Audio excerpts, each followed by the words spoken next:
Jai Srimanarayana. So today we are going to discuss the 19th sloka of second chapter. And it's a very special and very thought-provoking and very interesting sloka, 19th Mhm, sloka. Um, because I mean, it seems to contradict. If we dig little deeper into it, it may seem like little bit contradictory to something we understand about the Bhagavad Gita. I mean, everybody has some understanding of a basic understanding, right? So mhm, it seems to contradict a little bit about the commonly understood concept of Bhagavad Gita. But and actually, if we dig deeper, do a deep dive into the sloka and mhm, maybe connect the dots with some of the other slokas, mhm, it points towards a higher state of understanding. I mean, the target state, basically, that's what we call, right? So, mhm. and its deeper meaning becomes clearer when we do those connecting the dots, actually. So today we are going to peel back those layers. So and make those connections to understand it better. So we'll chant the sloka first. Ya enam vetti hantaram yaschainam manyate hatam ubhau tau na vijanito nayam hantina hanyate. So all we know about Bhagavad Gita is that so actually the essence of this profound teaching is that while carrying out our responsibility, sometimes it may be pleasant to us, and at other times it may be difficult, and sometimes it may bring us comfort, and at other times it may cause pain, right? And so like, even the thought of doing something which which can cause pain to something else. Like for example, if we take at a lower level, even if you are building a temple, let's say, right? And if you have to clear out some area, Mhm. I mean, we have to do some activity which causes disturbance in that area, right? I mean, we may have to cut down some, even shrubs, let's say, you're Right. clearing, right? It's kind of something living and which is has been there, and we are removing it, even though we are doing it for a bigger purpose. Mhm. It is causing some disturbance in the society. You may forget about like the big war which Arjuna is talking about, or even if some executioner, some police officer doing some, he's performing his duty, or a soldier performing his duty. Mhm. Even if you are not going it to that level, but if you are doing a small, even construction or even for greater good, Mhm. doing some activity which there may be some activities which may not be for our liking, and that's why actually when our acharyas, when they hear that if somebody is saying that okay, so why should I even need to know about the Bhagavad Gita, or even think about God when I am living just plainly without with nothing evil in my heart. I'm very plain-hearted person, and Mhm. I just do my duty, and I don't do any harm to anybody, and I'm just conducting myself in the perfect way the society expects me to conduct.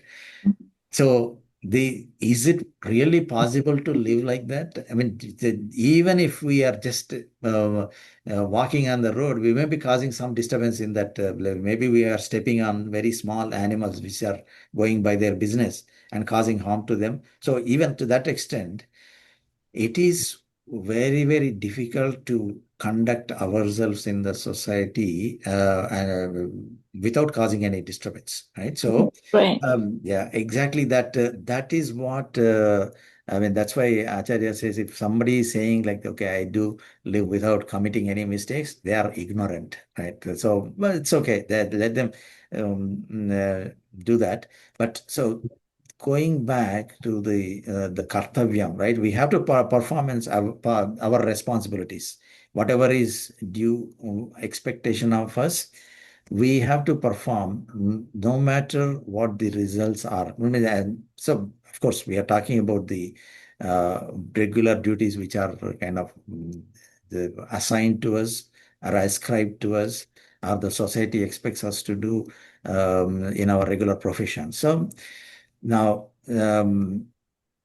how to do these, perform these activities without causing that negative effect, how to live that. That's what Krishna Paramatma is teaching throughout the Bhagavad Gita. And by this, analyzing this 19th sloka, I think we will understand it even better, right? So now there are burdens of karmas.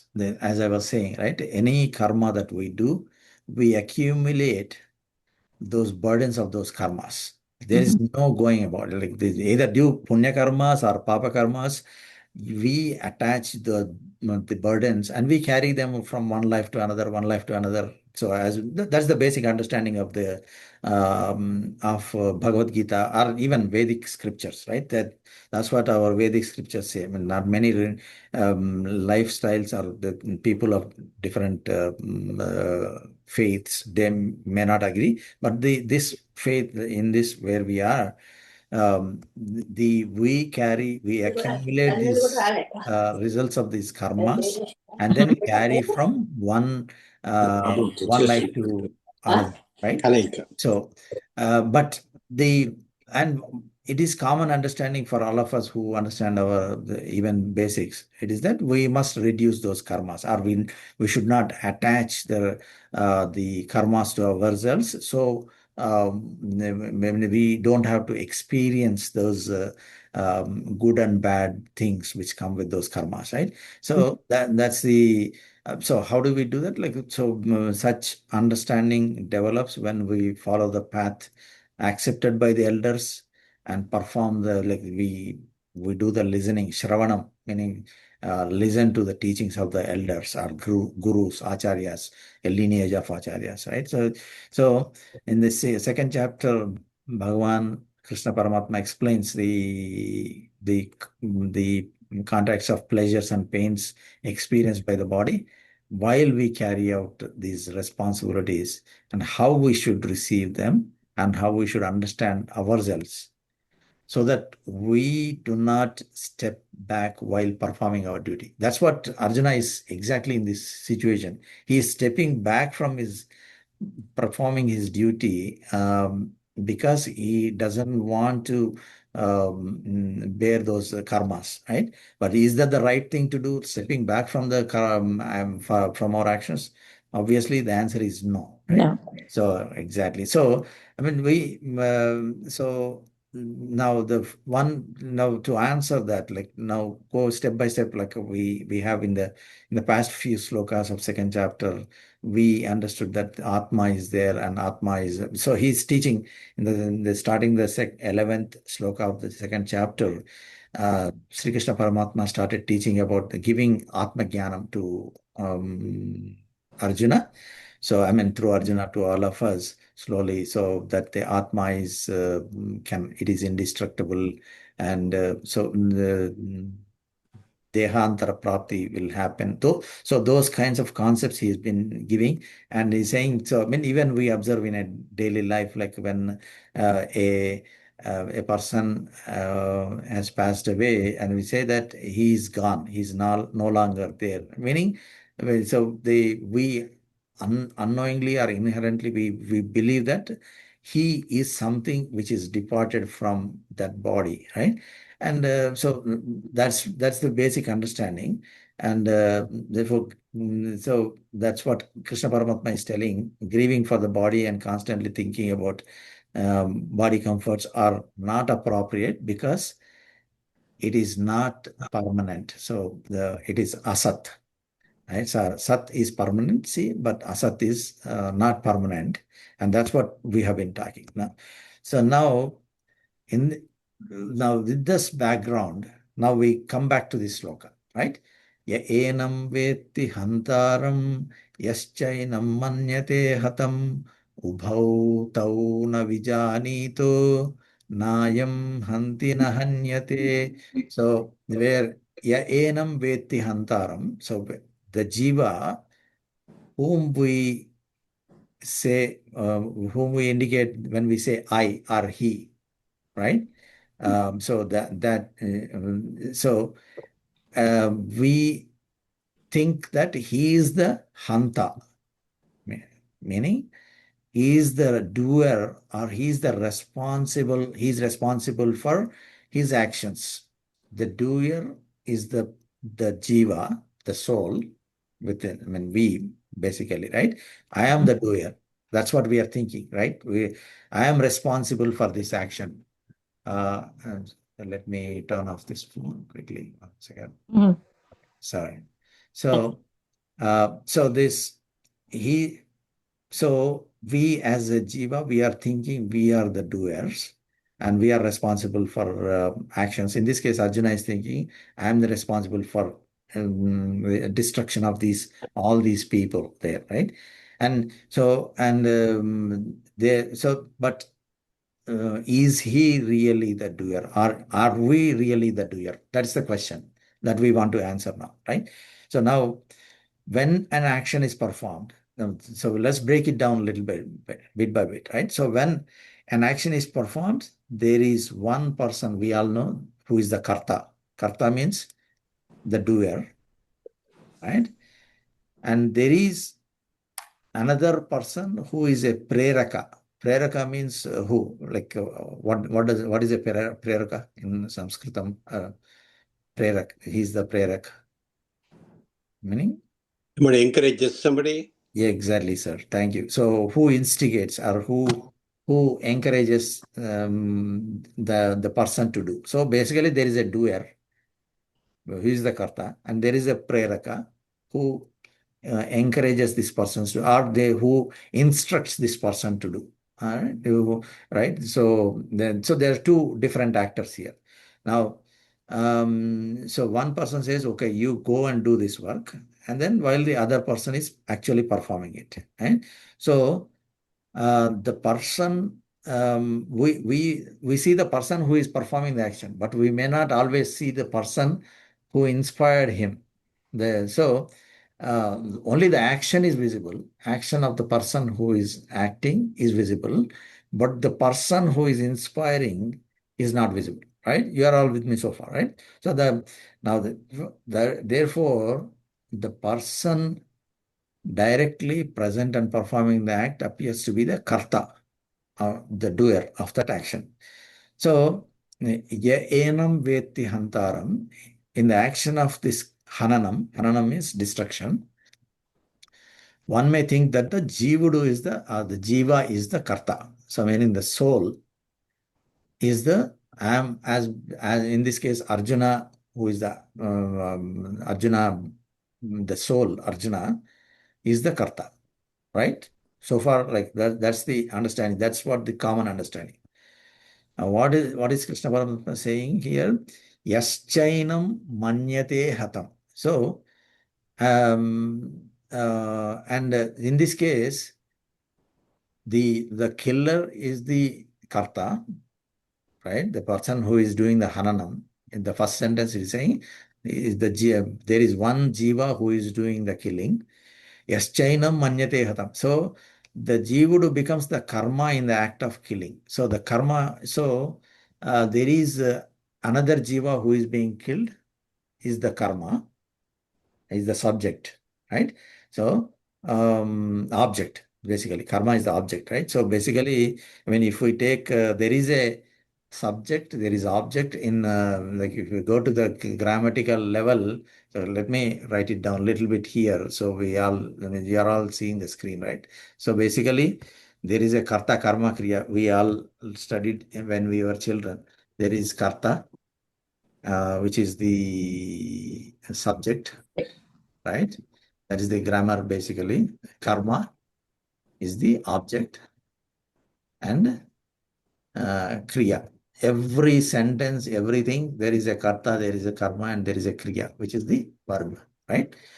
So in this case, so let's say An example is Rama is eating a fruit, right? So Rama is eating a fruit. Rama is the subject, and fruit is the object, and eating. Right? So basically, there is karta, karma, kriya for everything. That's the common understanding. So in this case, yayanam vetti antaram, yaschainam manyate hatam. So basically, there is one jiva who is killing, and there is another jiva who is dying, or being destroyed, or being killed. Right? So, um, so in when we say he is destroying them in the action of destruction, there is one jiva, he is related as the one performing the action, and then them is related as a karma of the action called hananam. Right? So now the so he's Krishna Paramatma. Krishna Paramatma is clearly stating that Jivudu cannot be related to the action of Hananam. In this center, in this sloka, he's saying Ubhau Tau na Vijanitaha. Both of those Ubhau Tau. Who are the both? The both are the person who is thinking he is killing, and the person who is thinking is dying. Both are ignorant. Navijanitaha. Nayam hanti nahanyate. So, neither is killing nor dying. This is a very, very, very kind of, if we dig a little deeper into it, we think that it is very contradictory. I will get into that why it's basically contradicting the general understanding of Bhagavad Gita, right? So here is saying Nayam Hanti, the Jiva does not kill anyone. Nahanyate, the Jiva is also not destroyed by anyone. Right? So, um, so now let's connect this little bit to the beginning. So, first sentence, the Jiva is not killed or destroyed by anyone. Nahanyate. Right? Nahanyate is saying the jiva is not being destroyed by anyone. Now, this we can relate to because in the previous slokas also we understood, right? Why is the reason that the jiva cannot be destroyed? Does anybody remember, like last week we discussed the jiva cannot be destroyed. Why? In the Maybe because this is Atma. Yes, Atma, and we discussed the reason is Atma is very, very subtle, meaning very small, right? So in order for something to be destroyed, is very subtle, basically, right? So when there is nothing smaller than Atma which can enter into it to destroy it. That's what we were discussing in the 18th and 17th slokas. See, basically, anasino aprameya, anasina. So basically, it cannot be destroyed. It is aprameya. So, and then we were saying avinasi tu tad. Avinasi means it cannot be destroyed. Tadvidhi yena sarvam idam tatam, which is pervading everywhere. Vinasham avyasyasya. So it is incapable of being destroyed, right? That's the reason is that it is very, very subtle, very small. So nothing can enter into it. So it cannot be destroyed. That we understood in the 17th and 18th slokas. Now that we can relate here, nahanyate. So it cannot be destroyed. And we know the reason is it is very, very subtle or very small. That's why Atma cannot be destroyed. Does that make sense, sir? So the reason why it is nahanyate is that it is very small. That is perfectly fine. That's still is in the line with what we have already done. Now, so however, the Nayam Hanti. So basically, it is he's saying when we say Nayam Hanti, he's saying the Jiva is not killing the other Jiva. Nayam Hanti. Nahanyate is not being destroyed. The Jiva is not being destroyed. But in the This is the first sentence which is kind of contradicting is Jiva is not killing the other Jiva. So why is he saying the Jiva is not killing? So, so the overall meaning is actually, let me scroll down so that we have the complete higher picture. Whoever is realizing this soul as a destroyer, also whoever is thinking about this soul as one destroyed. So basically, destroyer is one thing, and as one destroyed is another soul, right? So the as the one destroyed, um, we understand we cannot be destroyed, right? They are ignorant of the soul. The soul won't kill anyone, won't be killed by anyone. So, so the soul won't kill anyone. So this particular statement, there is no, the soul is not the destroyer. It doesn't kill anyone. That statement, if that is true, anybody who is committing an act of now let me ask this question: why this statement is kind of going against the basic understanding? So if I say the soul is not not killing the other, and which means that the action belongs to the body, not to the soul, right? The extension of this is what our Acharya says, that this action of killing is not performed by the soul, but it is because of the body. It is performed by the deha, not by the soul. What is the problem with that statement? Is there a problem with that statement? And what is the problem with that statement? I want to just pause for a minute here. So I think we all can be on the same page. What is the issue if I say that I am in this body, and I'm saying that, okay, I cannot destroy anybody, so but I will go and destroy some, like maybe I kill a dog and say, okay, it's my body which did it, not me. Is that a problem or not? Oh, Yes, because we always feel our body and the soul is one. yes. That is the problem. So, yeah, but yeah, right. But even in this case, we Even may in not be this thinking that I'm being a smart guy. Okay, I will say, I go to the court of law and I say, my body, Bhagavad Gita is saying, my body is different from my soul. I am the soul. And Bhagavad Gita, Krishna Paramatma is saying, I am not the destroyer. I am the soul. My body did this thing. Hmm. I did not do it. So don't punish me.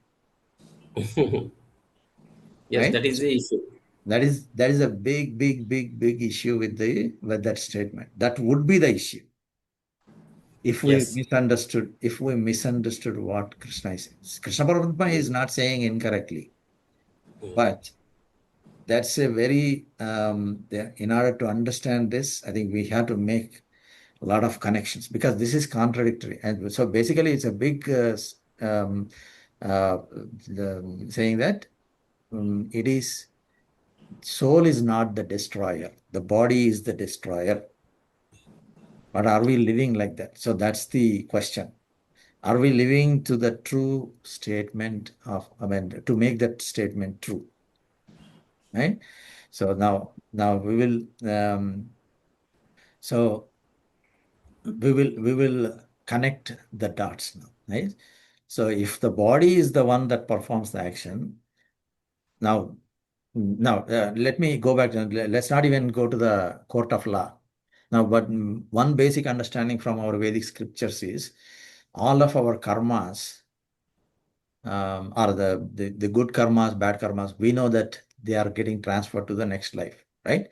I mean, whenever somebody, very good person, he has not done anything wrong, and he has lived perfectly according to his life, and something bad happens to that person, it's very common to say, oh yeah, purva janma karma, meaning previous lives, maybe unknowingly or ignorantly might have done something bad, So the karma, the results of those bad karmas is very common to say. I mean, that's true also according to our scriptures.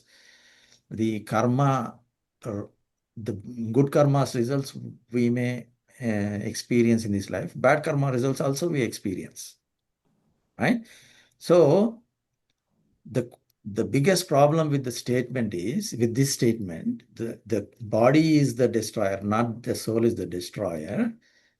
The problem with that is, how can you explain the karmas getting transferred? If I am in this body, if I do a bad thing, and when the person is leaving the body and going to the next body, then the karma has to be with the previous body only. But why is it getting transferred to the jiva who is in the next body? Why is the jiva carrying the karma when jiva is not the destroyer? Do you see this, the issue with that, what I'm saying? Right? So here Krishna Paramatma is saying jiva is not the destroyer and jiva is not being destroyed. Second statement is fine. The jiva is not getting destroyed. That we all agree. But how do we get squared with the fact that jiva is not the destroyer and only body is the destroyer? Right? That's a big problem. So now we will. So the question is, if jiva is not the destroyer, if body is the destroyer, why does karma follow the jiva to the next life? Right? So that is the big question we need to answer here. That if jiva is not the destroyer, meaning body is the destroyer, or the karma belongs to the body, basically, right?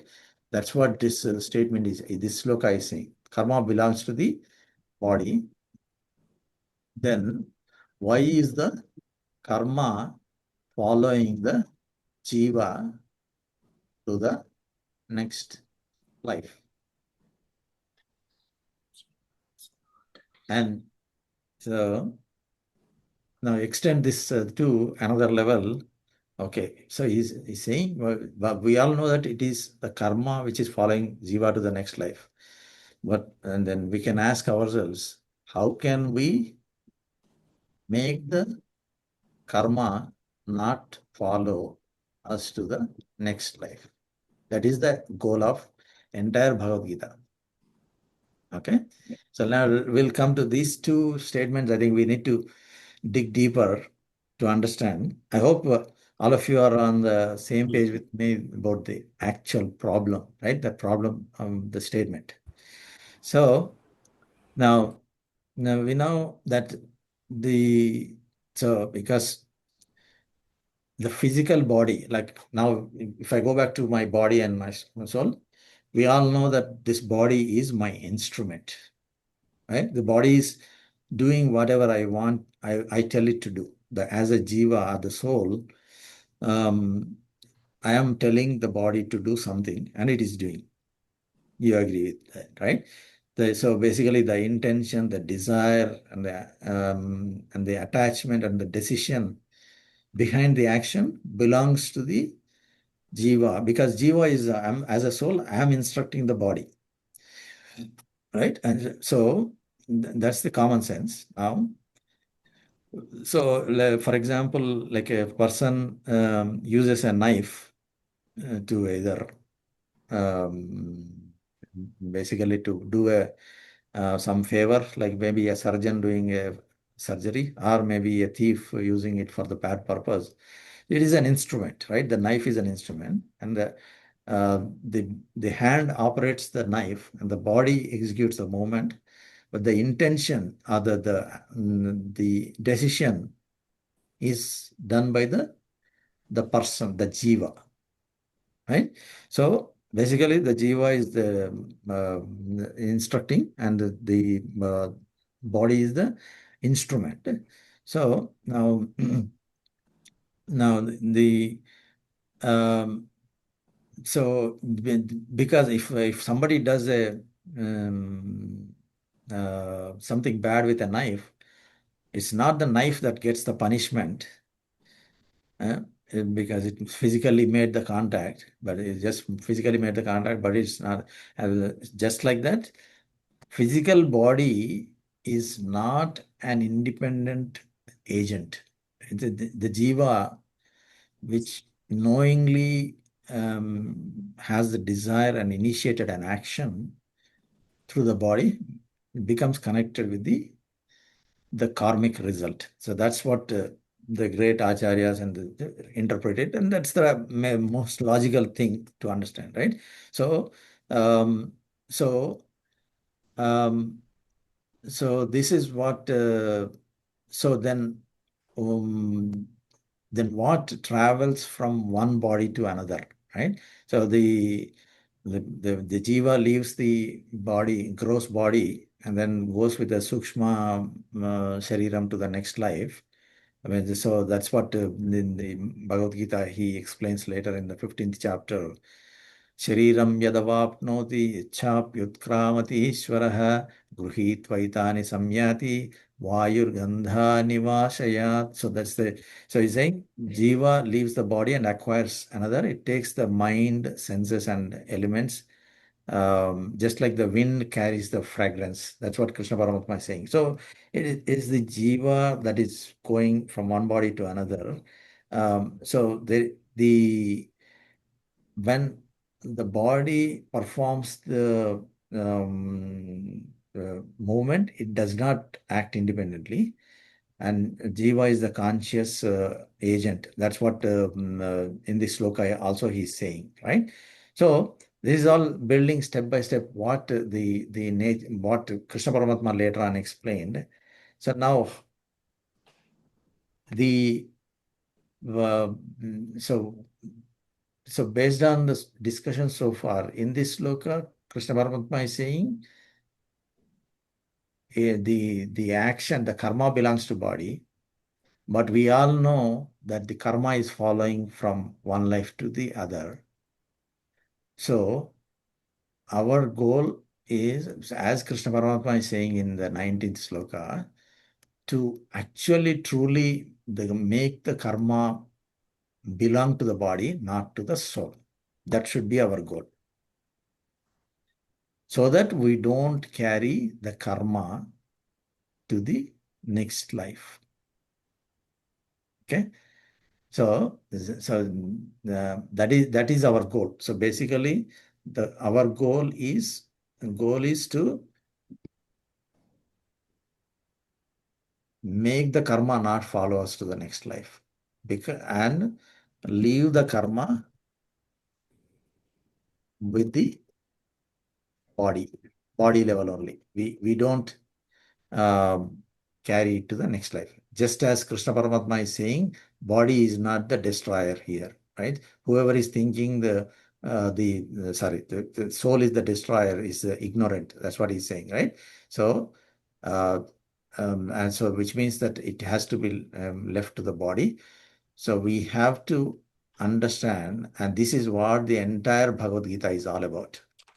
So this goal, as Krishna Paramatma is saying in the 19th sloka, which is completely in line with what the entire Bhagavad Gita is saying. If we truly understand the Bhagavad Gita, the actions, and if we live according to what Bhagavad Gita teaches, then we truly make the actions belong to the body, not to the soul. And we don't carry the karma from one life to the other. Okay? So that's the essence of this. So now how do we do it? Now we'll go a few steps ahead. I mean, we'll get the answer in this session only. We don't have to go. We will discover like step by step, sloka by sloka, but we'll unlock the keys to the right in this hour, right? So so how do we stop the karma at the body level, as described in the 19th sloka, right? So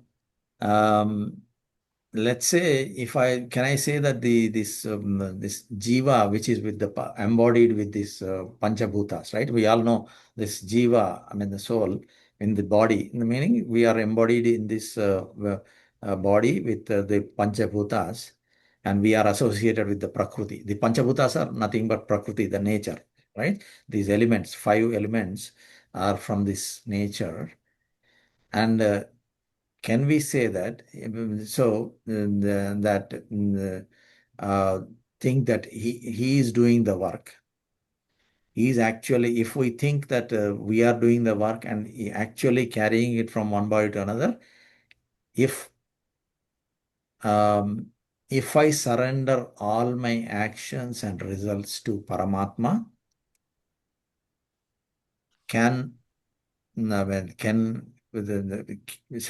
will it make me not carry from one body to another, right?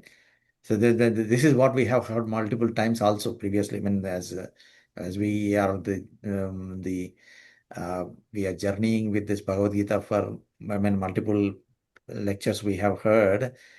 We know that we have to surrender all our actions and results to Paramatma. So that's what Bhagavad Gita is going to say, right?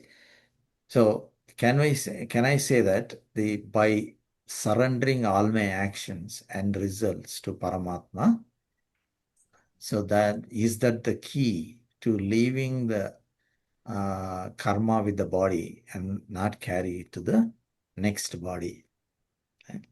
So now if that's the question, yes, that is very close and to that's close to true. But there is one distinction, that is we don't carry the karma which we are doing currently now, but in the previous lives, multiple lives, we may have accumulated which are not spent yet. They will still be there, right? Those will still be there. That's the caveat. But now, so the embodied jiva. When I say embodied jiva, meaning which is the jiva within the body. Let me write it down here. Embodied jiva, which is the jiva, the soul inside the body, which is made of Prakriti, the body which is 5 elements, Panchabhutas, and made from nature, 5 elements in the nature, right? So this embodied jiva associated with the nature, what we do is we develop ahankaram and mamakaram, it says, right? So basically that it is mine. I am acting independently. Basically, ahankaram, you heard these words before, ahamkaram and mamakaram, right? What do they mean? They mean I am acting independently, right? And this action is mine, okay? And the result belongs to me. This is every minute we live by these principles, these 3 things, which together constitute the ahankara mamakara. Just think about yesterday or today, this morning, have we experienced these things? Right? Every moment, if I helped somebody, I would say, "Oh, this action is mine," right? And because I did this good deed to somebody, the result should come to me. Let's say just okay, even within our family or within outside the society, we just help somebody, and that person goes and doesn't even acknowledge that, doesn't say thank you. We feel offended, and oh, even though I did this great deed to him or her, they did not even thank. And then if they go and tell somebody that, okay, instead of us, maybe somebody else helped them, that is another level of burning happens inside of us. Okay? Because we are living by these principles. This result belongs to me. This action is mine. I'm acting independently, meaning there is nobody instructing me. This is all my thought. Right? So when our actions are performed with that sense of independent doership and attachment to the fruits, the jiva becomes bound to those consequences, which makes us carry the karma from one life to the other, right? So that's what Krishna Paramatma will say in the third chapter, Jnana Yoga, 27th sloka. Prakrute kriyamānāni gunaih karmāni sarvashah ahankara vimūಢātma karta hamiti manyate. So this as per Bhagavad Ramanuja's understanding, so the we should not say that jiva has absolutely no agency. I mean, the jiva is a real and dependent karta. It's not independent. So so what this is saying is that actually this sloka, this 27th sloka is saying, one whose understanding is obscured by the ego thinks that I am the doer, while the activities are being carried out through the gunas of Prakriti. So basically, all the activities that we are doing, they are driven by the Prakriti, the nature, because we are made of these nature's 5 elements. These gunas are driving force behind us, which prakrute kriyamanani gunai karmani sarvashaha ahankara vimudhatma kartaham aham. I am doing this kartaham iti manyate. Is thinking that I am the karta. So because we are ahankara vimudhatma. So because of our thinking like that, and our understanding is obscured by the ego, ahankara. I think I am the doer, whereas the actual activities are driven by the gunas of Prakriti. We'll understand about the gunas later, but these basically the Prakriti we can think of right now, the nature. Right? So that is what. So the jiva is dependent karta. As who is driving it? The gunas of Prakriti. They are driving it, the action. So jiva is just a dependent on that for that dependent karta. So and the jiva makes an effort and uses the body and mind and senses. But there is a big but here. The ability to act exists only because of the Paramatma, because the Paramatma is supporting and permits and controls the entire system. So so that's the biggest but here. But the ability is only there because of the Paramatma supporting and permitting and controlling the entire system. Even if we do something, maybe a good deed, by ourselves, we don't do anything. Because we are living in the society, many other factors factor in, and even if they are letting us do some good deed. So we can't assume that the entire ownership or doership of that act, because it's the Paramatma who is in every atom, every other being in this nature. And through the nature, we are being driven to do the action. So that is so that's why we are dependent kartas only. We are just instruments, and that I am so just thinking that I alone I am the independent karta and the result exists for my own enjoyment. That is the biggest mistake.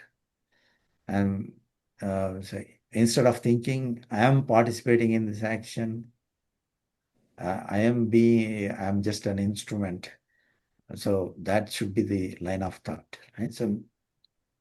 So when actions are surrendered, Krishna Paramatma says in the third chapter, the 30th sloka, Mai sarvani karmani sanyasyathyatma chetasa nirasir nirmamo bhutva yudhyasva vigatajvaraha. So it means Arjuna should surrender all actions to Bhagavan remain free from expectation and possessiveness, and perform his duty. So, therefore, surrender does not mean that, okay, I will stop acting. No, that's not the what Arjuna was thinking, right? I will stop acting and just surrender to the enemy.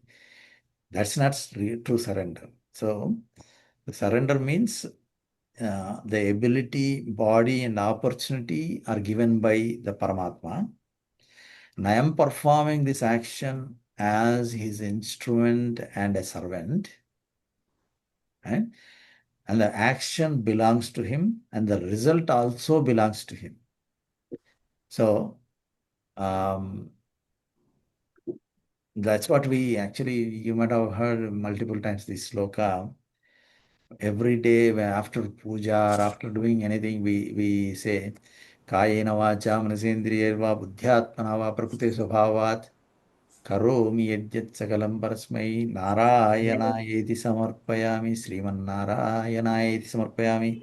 So whatever I am doing with my kaya, vacha, manasa, indriya, buddhi, atma, so prakriti svabhava karomi yajyat sakalam parasmai narayana, every action and the result I am surrendering it to Paramatma, Narayana. And so, so that's what even in the chapter, 5th chapter, 10th sloka, Karma Sannyasa Yoga, Krishna Paramatma says it's just one who performs actions by offering them to Bhagavan and abandoning attachment is not stained by the sin.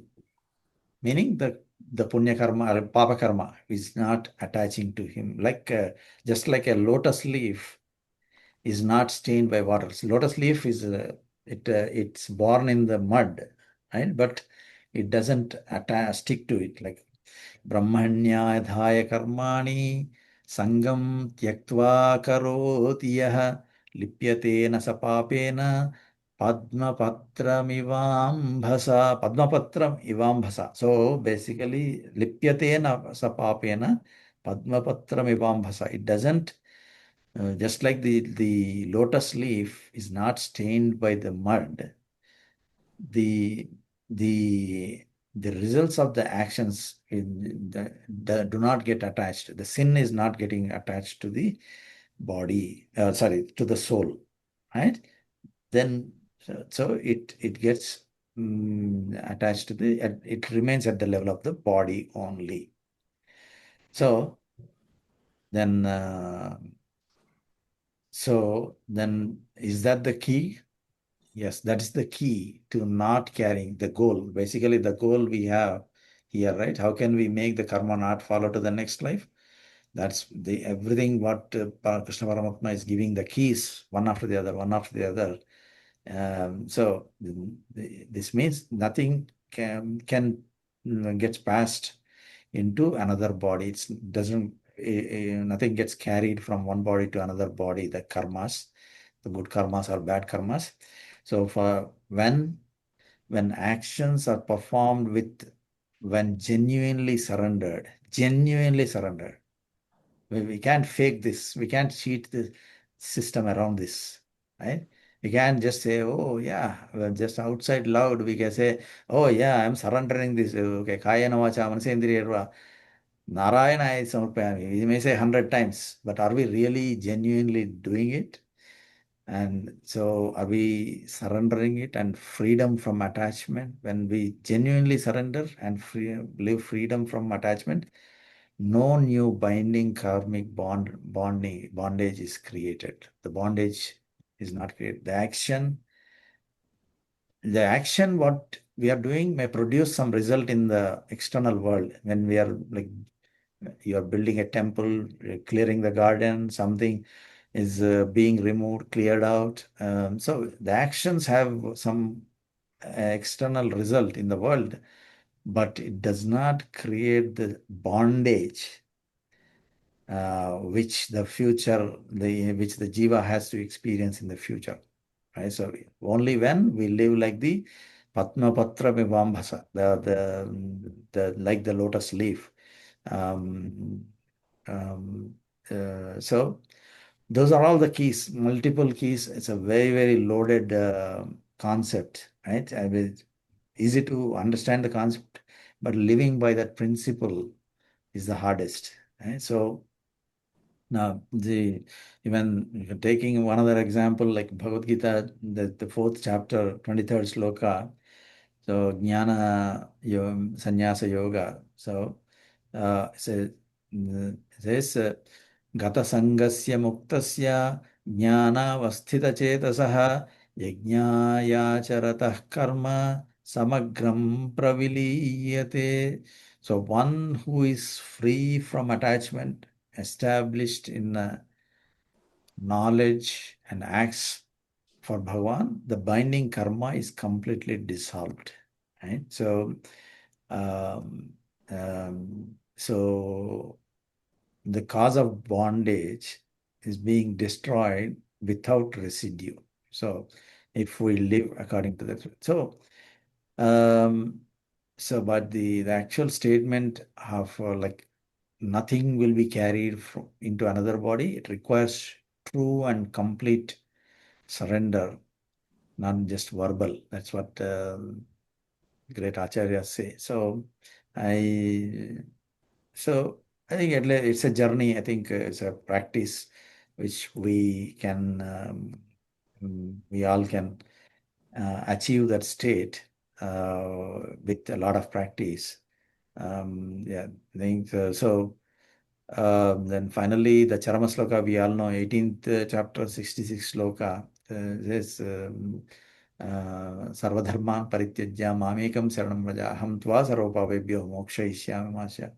So, he promises that one who takes refuge in him and surrenders all the action will be liberated. We even that in properly understanding that we have to go through the step by step. And that's it's not easy to understand, but yeah, we'll get there. So, but these are all different places which support the statement that the action belongs to the body, not to the jiva or the soul. And so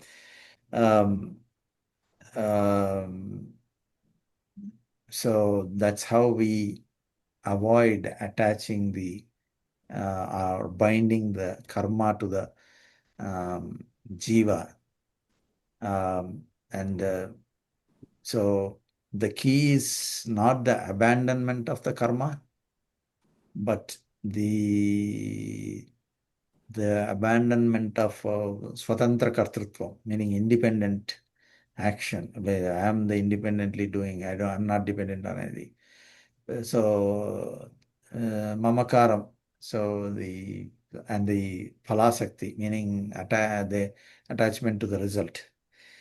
So, and while retaining the performing the actions as the Bhagavad Agnya, meaning the instruction of the Paramatma, just like being an instrument, right?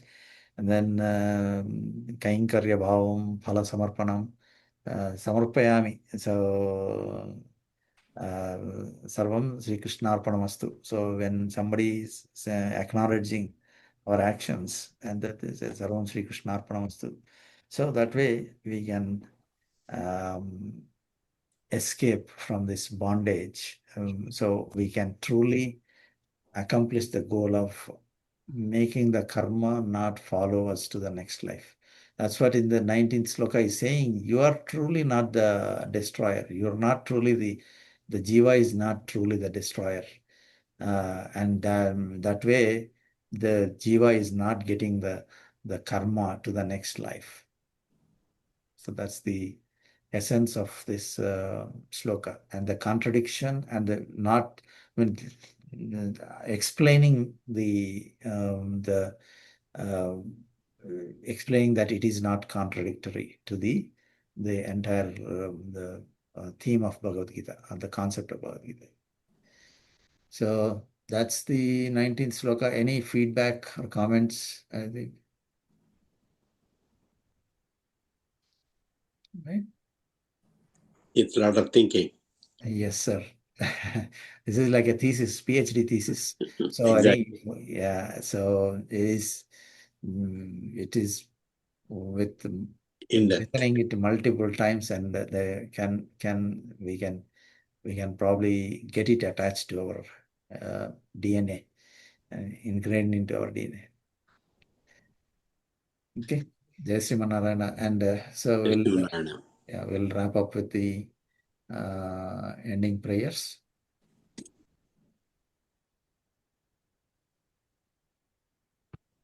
Om Agnenaya Supataraye Asman Vishwani Deva Vayunani Vidwan Yuyodhyasmajjuhuranamenaha Bhuishtante Nama Uktim Vidhema Om Purnamidam Purnamadaha Purnat Purnamudachyate Purnasya Purnamadaya Purnamevavasishyate Om Om Namah Paramarushibhyo Namah Paramarushibhyah Om Namah Paramarushibhyo Namah Paramarushibhyah Om Asmat Gurubhyo Namaha Jai Sri Mannarayan. Yes, Simon. Jai Sri Manara. Jai Sri Lanka.